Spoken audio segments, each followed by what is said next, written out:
රට ගොඩගැනීමේ ක්‍රියාවලිය සඳහා ව්‍යවසායකත්වය විෂය අධ්‍යාපන ශේෂ්ත්‍රයට ඇතුළත් කළ යුතු බව සර්වජන බලයේ නායක පාර්ලිමේන්තු මන්ත්‍රී දිලිත් ජයවීර මහතා පවසනවා. ඔහු මේ අදහස් පළ කළේ ඊයේ කොළඹ පැවති උත්සවයකදී.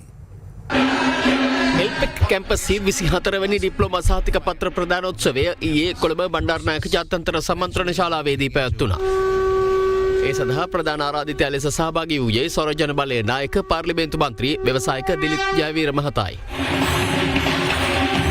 මෙහිදී එල්පෙක් කැම්පස් මගින් මානව සම්පත් කළමනාකරණය, ව්‍යාපාර කළමනාකරණය, තොරතුරු තාක්ෂණය, ඉංග්‍රීසි ඇතුළු විෂයන් කිහිපයකට අදාළව ඩිප්ලෝමා අවසන් කළ දහසකට අධික සිසු සිසුවියන්ට සහතිකපත් ප්‍රදානය කෙරුණා. The Venerable Uduwaka Gnanasara Thera.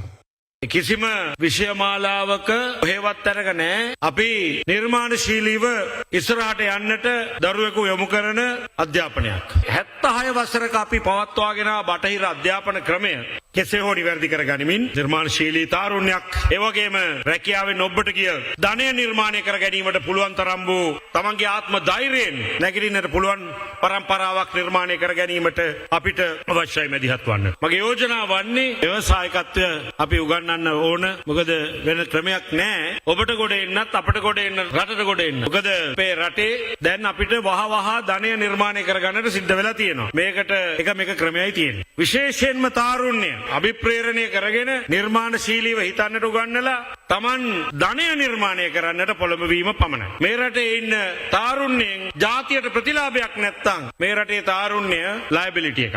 අපිට හෝඩිය පන්තියේ ඉඳලා උපාධිය දක්වා එක පීරියඩ් එකක්වත් තිබුණේ නැහැ හිතන්න උගන්නන. කවුරු හරි හිතපු දෙයක් අපිට ඉගන්නුවා. ජංගම දුරකථනය නිසා හිතන්න කොහෙත්ම වෙලාවක් නැහැ. අර සමාජ මාධ්‍යවල ඒවා කොට ඉන්නවා හැරෙන්නට හිතන්න වෙලාවක් නැහැ. මේ විදිහට ගියොත් ඔබත් අපිත් විනාශ වෙනවා. අපි වෙනස්ව හිතන්නට ඕන.